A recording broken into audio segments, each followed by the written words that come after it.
pre-industrial societies tended to be small, and there was no need for an extensive political system.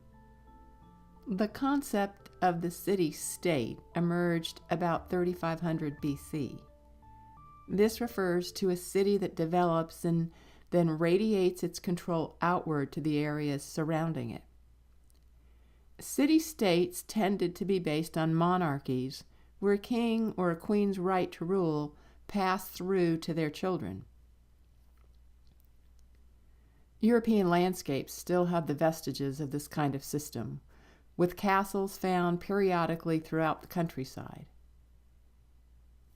Democracies, on the other hand, where the leaders are elected, have existed for thousands of years, however have not been the typical system of leadership until about 200 years ago.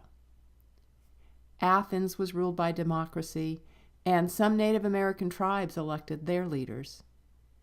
These types of democracies are known as direct democracies, because they're fairly small and that the voters could all meet together and discuss ideas amongst themselves. The election was more like a town hall meeting than the types of elections that we are familiar with for our current government. Because the U.S. was so large and covered a big area and had many people, the founders invented what's known as a representative democracy, where people voted for individuals that would represent them. Votes are allowed only to citizens, and this is a concept that, from a long-term historical perspective, is fairly new. The United States created this concept. The power is vested in the nation's citizens, and this flew in the face of the former traditional ideas. Government was to be responsive to the people, rather than the people being responsive to the government. In contrast to a democracy is the idea of dictatorships and oligarchies. When an individual seizes power and makes people bend to their will, this is a dictatorship.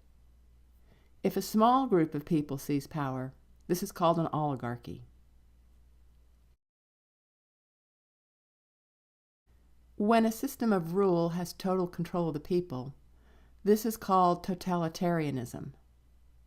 An example of totalitarianism is the secret police force in Nazi Germany, the Gestapo.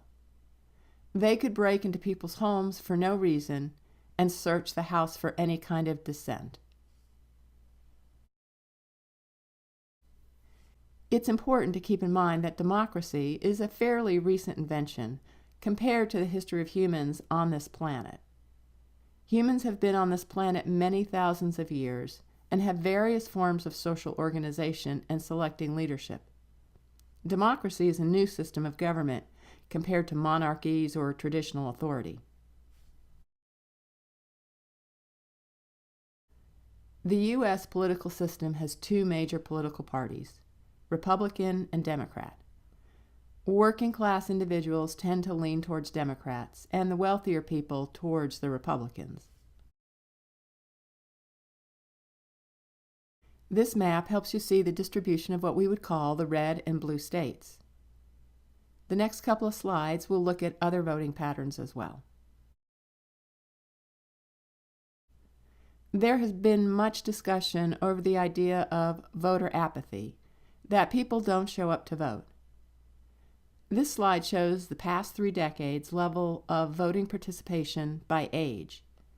You can see that the largest voter turnout is with the 65 and older group, something that I mentioned in the last chapter. Voting tends to go up as people get older, with the lowest turnout being the youngest age range. Females tend to vote more than men, but it's by a fairly slim margin. The largest minority group to turn out are whites, with Latinos being the smallest percentage of voters. The percentage of blacks that vote is almost as high as the percentage of whites. The more educated you are, the more likely you will vote, and married individuals tend to vote more often than divorced individuals. If you're unemployed, you are relatively less likely to vote than someone that is employed.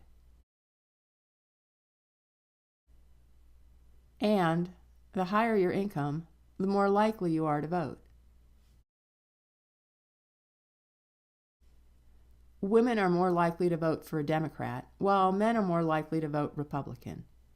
African Americans are much more likely to vote Democrat.